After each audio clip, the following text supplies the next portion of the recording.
All right, friends, it's time for another trip down memory lane to revisit what is objectively the peak of human civilization, which is the 2000s. This is another edition of songs that didn't hold up or did. We will revisit the most glorious decade in human existence, and we will ask ourselves, did these songs hold up? Were they actually great and amazing, or perhaps were they trash that's best left in the dustbin of history? We shall see. The first song we have is Hate to Say I Told You So by The Hives, which, by the way, I think even until right this moment, when I pressed play on the song, I was like, oh, I thought this was Jet.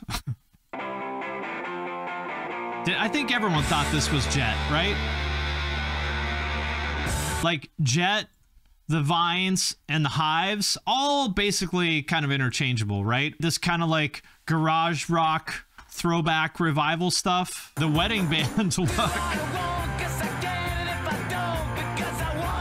Yeah, they do look like a wedding band. Everyone with their like shaggy Beatles hair and their skinny ties and their suits with matching white shoes. Is this a real band or a joke for the video? This is no joke, my friends. This was the peak of rock. This was the coolest shit in the world in the early 2000s. I literally forgot until now that the Hives and the Vines are different bands. I did too, for real. I legitimately was like, oh yeah, this isn't Jet. This isn't the Hives. This isn't the Vines. Same thing. To me, when I hear this, I think this is kind of the beginning of car commercial indie. You know, I've talked about before, like the 2013 car commercial indie, the stomp, stomp, clap stuff, like Lumineers and the Best Day of My Life song. I forget who, the American author, whoever that's by. This doesn't sound like that, but this was the beginning of cool indie songs quickly becoming licensed for commercials. I'm pretty sure that this was in an iPod commercial. If not,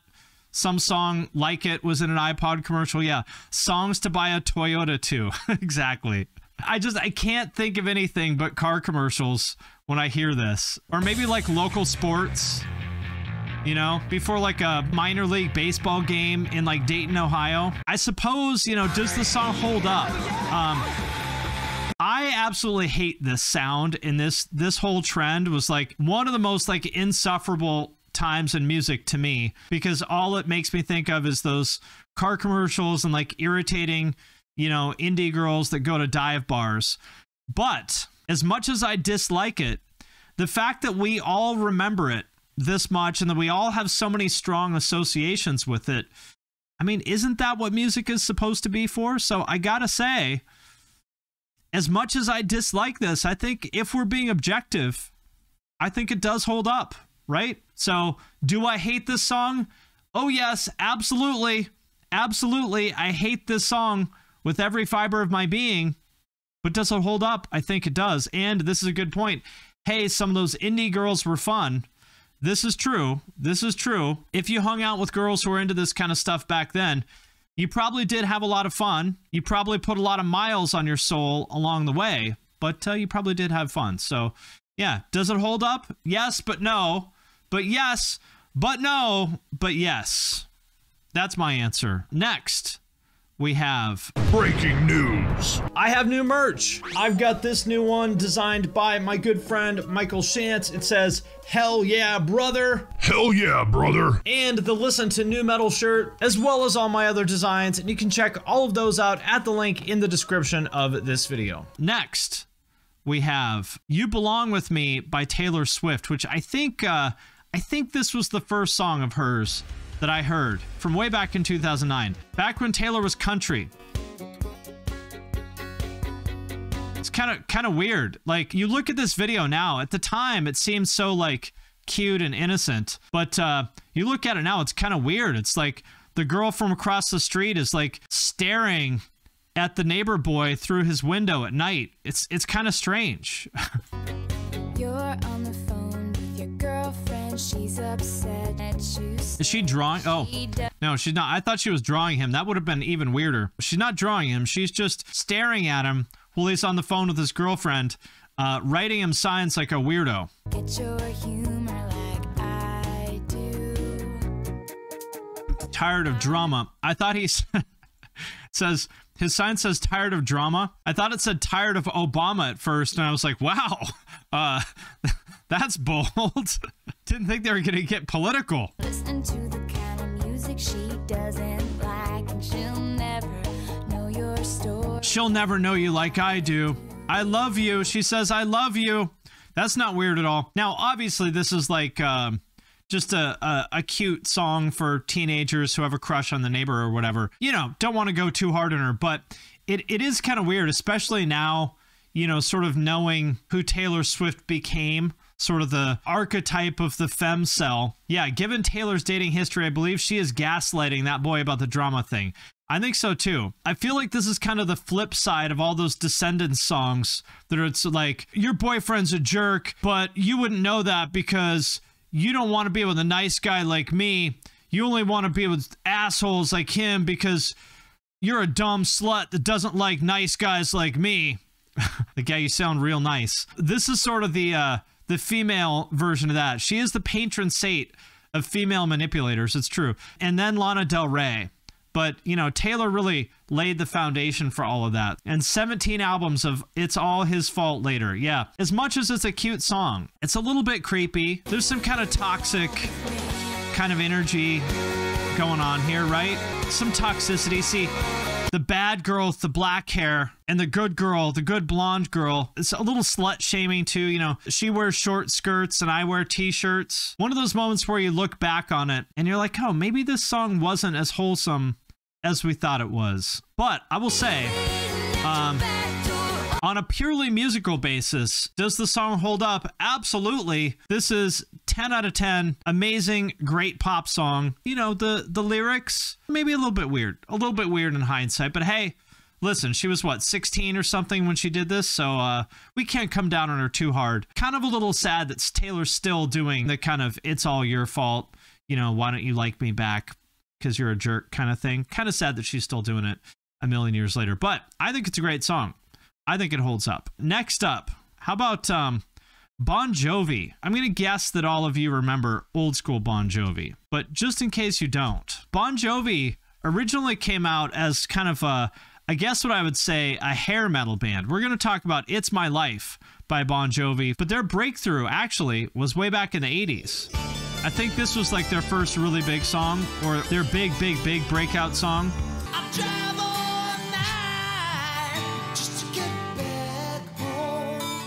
This is one of these songs about how hard it is being on the road, you know, in a band, riding around in your limo, in your sequin tuxedo. You know, it's not all glitz and glamour on the road. It's hard work out here. We're really like modern day cowboys.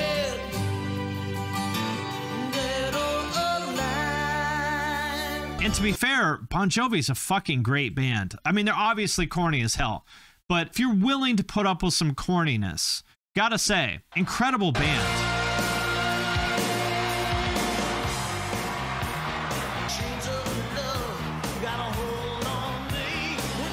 A lot of sequins. Great musicians also. Everyone in this band is a fucking great player. What a chorus. So this was like, what, 1985 or something like that. They were like one of the biggest bands of the mid-80s, and they were great. So I was kind of surprised that Bon Jovi came out something like 20 years later. They had another hit, which was It's My Life. Very rare for a band to kind of have that kind of longevity. A hair metal band from the 80s to have any relevance whatsoever in the mid-2000s. Very rare feat. And let's check out their comeback song, It's My Life, to see if it holds up. Tommy, come take out the garbage. In a minute, Mom. Oh, look at that. She says, Tommy, come take out the garbage. And he's like, shut up, Mom. I'm busy looking at Bon Jovi's website on my 56K modem. I can't do chores. I'm too busy surfing Bon Jovi TV. Hello? Where are you? Wait a minute. How was he on the internet and able to answer the phone at the same time? Big continuity error, people. Big continuity error. If you had dial-up, you know that this is not how it works. Get down here right now. Where are you? We're in the tunnel. You have 5 minutes. Get down here right now. Okay. Hurry up. Okay. He's watching her on Bon Jovi TV. Classic Bon Jovi. Gotta have the talk box. I didn't remember how like hard rockin' this was. I remember the song being a little bit more pop, but this is pretty rock. Look at this guy. He escapes from his house, jumps out the 3rd-story window off the fire escape, and you know why? In pursuit of pussy. People, this is what young men will do to get it in. Some girl calls him and is like, listen, I'm in the secret underground lair. You gotta be here right now. Jump out the fucking window, hop on a garbage truck, and come meet me at the secret lair right now. If you're lucky, I might give you a hand job. And he's like, okay, I'm there. Sign me up. That's all you had to say is there might potentially be a hand job at the end of the night. That's all I needed to hear.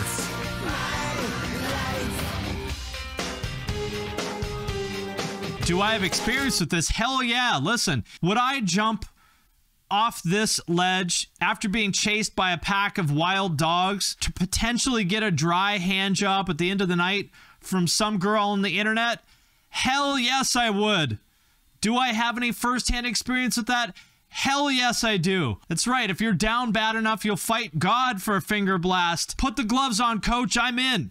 Just for the potential to kind of maybe have the opportunity to finger blast. Look at this. This man just sprinting through traffic, dodging fucking trucks to potentially get a hand job at the end of the night. I would do it too. All these guys look like your friend's hot mom. You go over to their house to like do a school project or something like that. You know, like, damn, you know, with their like sleeveless shirt from Target, the streaky flat ironed hair. Hot 2000s moms.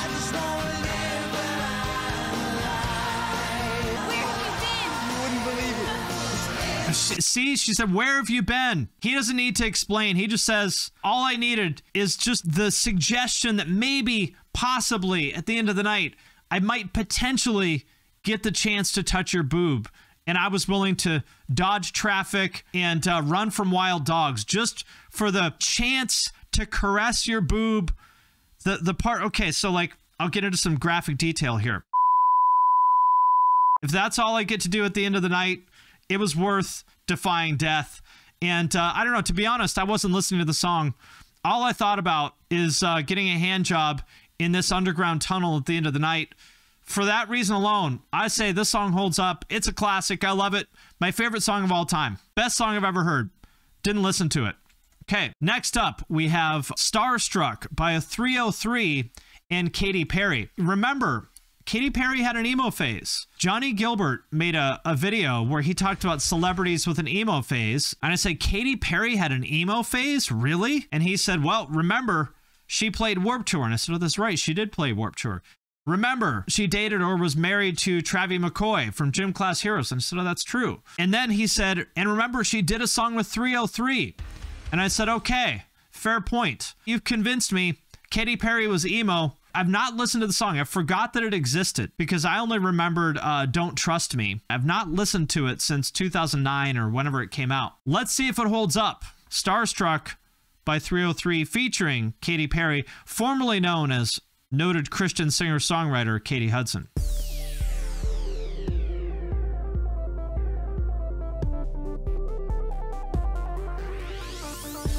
Oh, she wants him.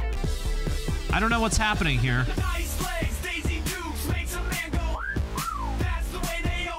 This is a catchy song. Oh, there's Katy Perry. Remember when you could write songs about wanting to get it in? Remember that? I mean, it seems like not so long ago, but can you imagine, like, I guess I'll call them an alternative band. Can you imagine an alternative band now acknowledging the simple fact that young men want to get it in? Can you imagine that? We couldn't do that now. You'd be canceled for the crime of wanting to get it in. But I'll tell you a fact, people. I'll tell you a fact. Every guy in their early 20s, the only thing that they think about is getting it in. The end. That's it. There might be other things that occupy your attention for a minute, you know, like a video game or football or playing guitar or whatever. But the fact of the matter is, lurking in the back of your head at all times is a little voice that's like, okay, but you got to get it in. What do you, how are we moving the ball forward? How are we getting closer to getting it in? What are you doing right now that will lead you to get it in, which is the reason why you'll do dumb shit like text some girl instead of paying attention in class, or, you know, drive 3 states away to meet some girl from the internet in hopes that you'll get it in. You will do literally anything. You'll burn down your whole life just for the potential opportunity to get it in. I don't know. It's kind of going on a tangent there, but just reminded me of a simpler time when you were allowed to acknowledge that. I took a math elective for a girl and almost failed. I love it. Good for you. Man, this old Katy Perry stuff is great. Old Katy Perry stuff, like this album, what is it, the One of the Guys or whatever it's called, with Hot and Cold and I Kissed a Girl and stuff, is great. Old Katy Perry was awesome.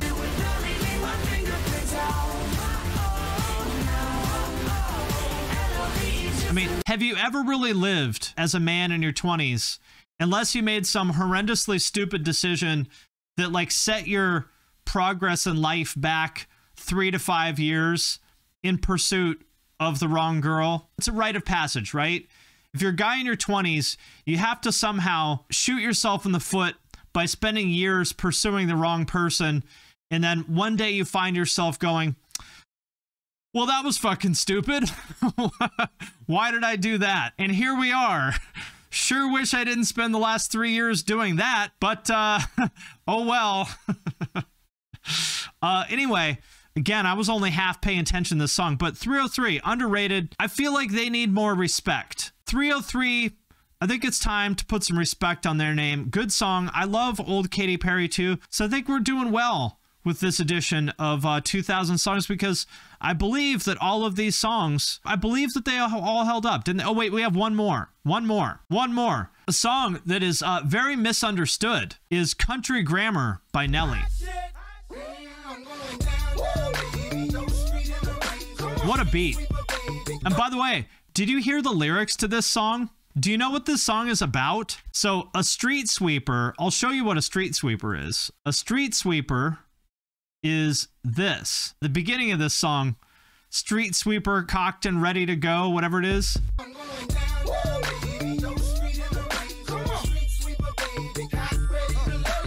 Your street in a Range Rover, street sweeper baby, cocked, ready to let it go. Your man Nelly, you thought he was just a good-looking, charming guy from St. Louis who liked the Cardinals a lot, but no.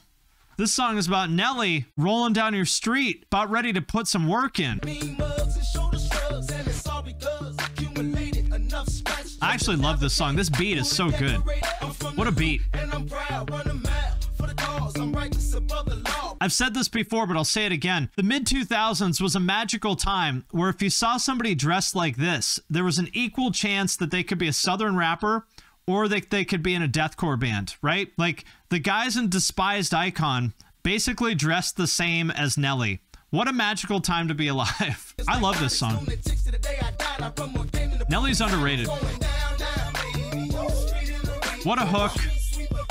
And you know, at that time, doing this kind of like sing-songy, kind of sing-rapping and stuff was very uncommon at the time. Like, these days, everyone's doing the, like, you know, auto-tuned, you know, mumble singing kind of thing, but that was very uncommon back then. So I feel like he really kind of actually was sort of pioneering. You know, people don't give him credit for it, but I think he was pretty ahead of his time. The 3XL jerseys on 160-pound men. That's what it's all about. I think this song is great. Put some respect on your man Nelly, and on this song, I think it's classic. It definitely holds up. Underrated. It's a gem. I think we need to bring it back. Yeah, I'm a fan. Okay, well, that does it for this installment of 2000 songs that did or didn't hold up. And I gotta say, I think we got lucky with this one. These songs all held up. I picked some good ones this time. More proof that the 2000s were indeed the peak of human civilization. All downhill from there. All downhill, people. Humanity peaked. Since then, we've all just been marching slowly towards our demise.